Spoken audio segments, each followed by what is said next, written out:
안녕하십니까. 이어서 광주 전남권입니다.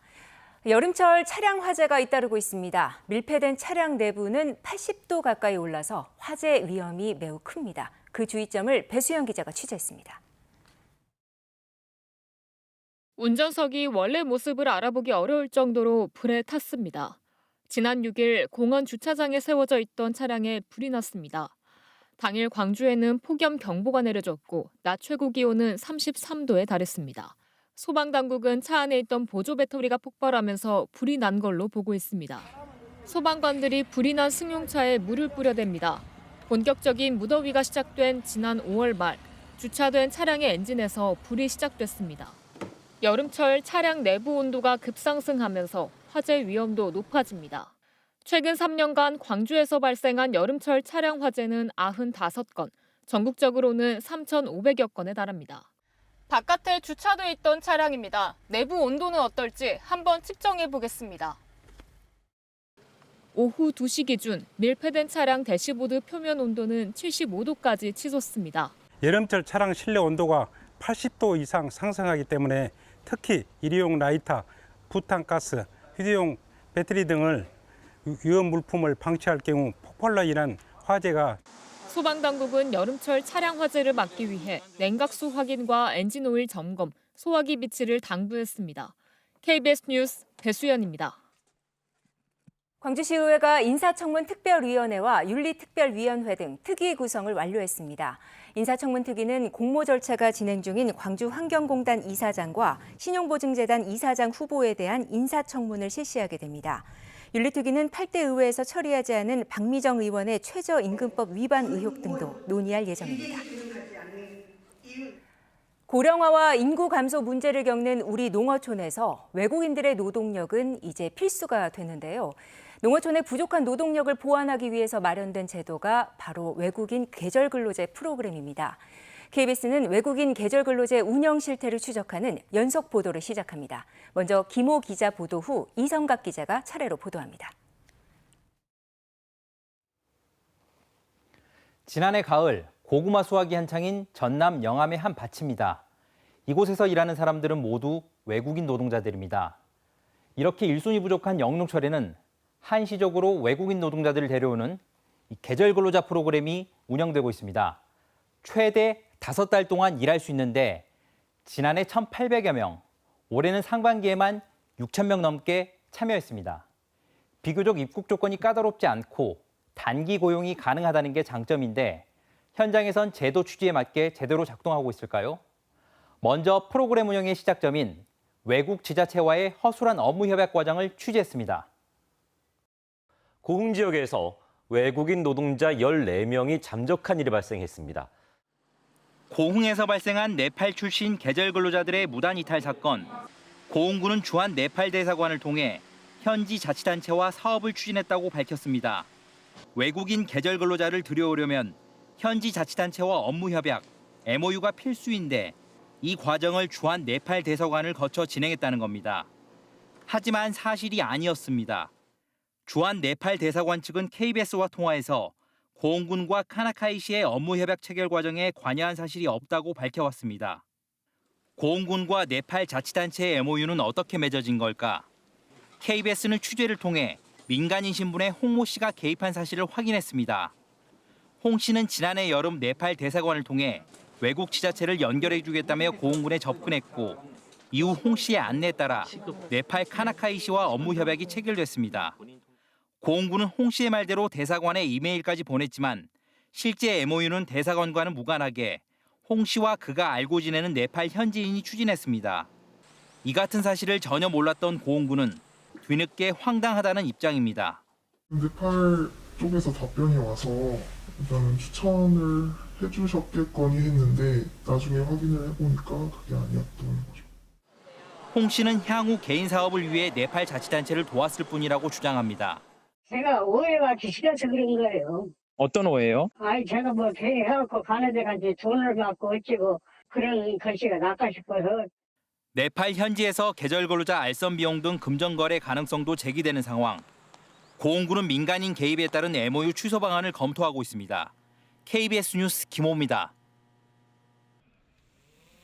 코로나19로 입국이 끊겼던 외국인 계절 근로자가 다시 들어오기 시작한 지난해 5월, 강원도 양구군은 전국에서 가장 많은 193명이 입국했습니다.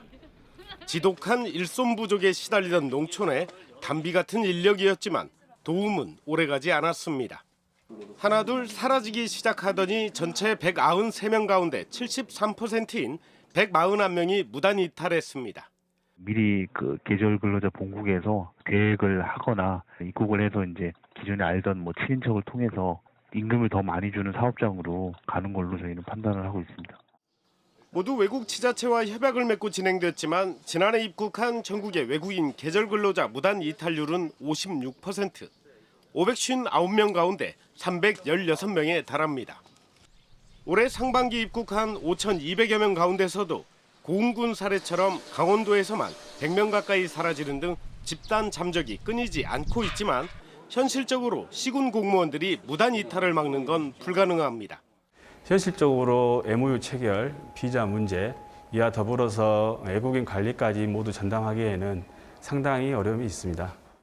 외국 지자체와의 협약부터 무단 이탈 방지까지 지자체에게 떠넘겨진 계절 근로제도 자칫 외국인 불법 체류의 통로가 될 수 있다는 우려가 나오고 있습니다. KBS 뉴스 이성각입니다.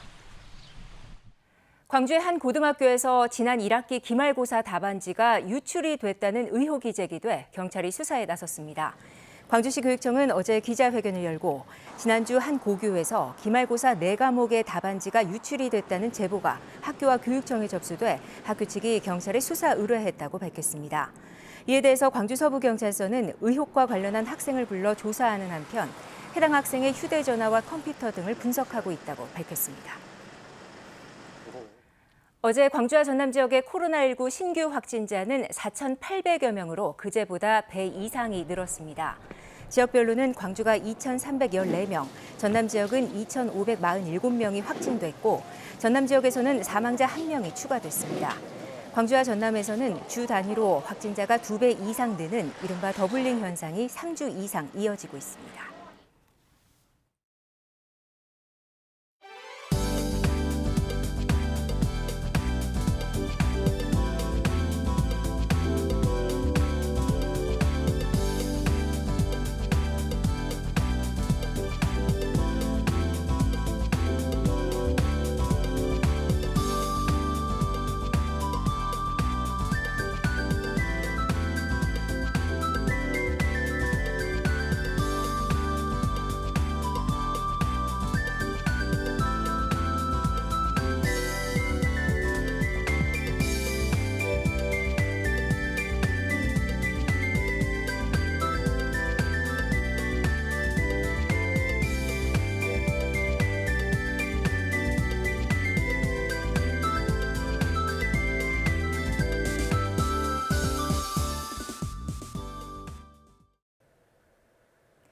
다시 무더위가 찾아왔습니다. 중복인 오늘도 체감온도가 33도 이상으로 오르는 곳들이 많겠는데요. 광주 전남 대부분 지역에 폭염주의보도 발효 중이니까요. 보양식 챙겨 드시고 더위에 건강 조심하셔야겠습니다. 낮 동안 기온이 오르면서 내륙 지역은 소나기가 내릴 수 있겠습니다. 돌풍과 천둥, 번개가 동반되겠고요. 양은 5에서 40mm가 예상됩니다. 오늘 가끔 구름 많겠고요. 낮 동안 자외선에 주의하셔야겠습니다. 자외선 지수 높음에서 매우 높음 단계 예상되니까요. 자외선 차단제 꼼꼼하게 바르시기 바랍니다. 다음 자세한 지역별 날씨입니다. 아침 기온 어제와 비슷하거나 1, 2도가량 낮게 시작하고 있고요. 한낮 기온은 담양과 광주 33도로 어제보다 덥겠습니다. 여수의 낮 최고 기온 28도, 고흥 29도까지 올라 후텁지근하겠습니다.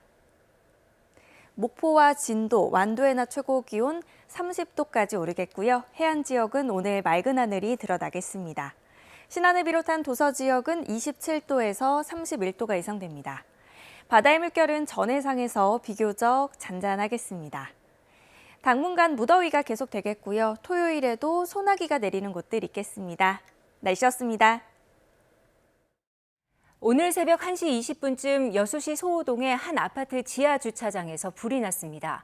이 불로 차량 한 대가 탔고 주민 100여 명이 대피했습니다. 소방당국은 주차된 차량에서 불길이 시작된 것으로 보고 정확한 화재 원인을 조사하고 있습니다.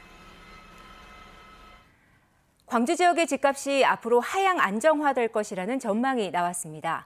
한국은행 광주전남본부는 광주 지역은 민간공원 특례 사업과 도시 정비 사업 추진 등으로 주택 공급이 크게 늘어나는 데 반해 25세에서 49세까지의 수요층은 크게 줄어들 것으로 내다봤습니다. 특히 오는 2030년까지 광주 지역의 입주 예정 물량은 10만 6천호로 특정 시점에 입주가 집중이 되면 미분양 물량이 급증할 가능성이 있다고 분석했습니다. 전라남도의 올 상반기 수출액 증가율이 전국에서 가장 높은 것으로 나타났습니다. 전라남도가 무역협회 자료를 분석한 결과 올 상반기 전남 지역의 수출액은 253억 달러로 지난해 같은 기간보다 32.4%가 증가해 17개 광역자치단체들 중 가운데 가장 높은 증가율을 나타냈다고 밝혔습니다. 전남도는 신흥국 경기 회복에 따른 석유 제품 수요 확대 등으로 광물성 연료 수출이 100% 이상 증가했고 특히 K푸드 유행으로 전남산 농수산식품의 수출이 전체 수출을 이끈 것으로 분석했습니다. 광주 북구 신용동의 행정과 문화, 돌봄 등의 여러 기능을 갖춘 신용행정복합타운이 문을 열었습니다. 신용행정복합타운은 신용동 근린공원과 공공청사터 5천여 제곱미터에 예산 145억 원을 들여 2개 동으로 지어졌으며 행정복지센터와 도서관, 또 돌봄센터 등이 갖춰져 있습니다. 정인화 광양시장의 지방선거 공약인 19세 이하 100만 원 재난지원금 선별 지급안이 광양시의회 이번 임시회에서 본격적으로 논의가 됩니다. 광양시는 19세 이하 100만 원, 또 그 외 시민들에게 20만 원씩을 지급하는 내용의 추가 경정 예산안을 시의회에 제출했습니다. 이에 대해서 시의회는 보편적 원칙에 따라 전 시민 40만 원을 주는 일률 지급 의견을 제시하면서 오늘 시의회 총무위원회를 시작으로 모레 예결위 등에서 논란이 이어질 전망입니다. 내년 4월 순천만 국제정원 박람회를 앞두고 국제원예 생산자협회의 마지막 현장 실사가 진행됐습니다. 버나드 오스트롬 협회장 등은 지난 22일부터 사흘 동안 국가정원과 순천 만습전 등을 둘러봤습니다. KBS 뉴스를 마칩니다. 고맙습니다.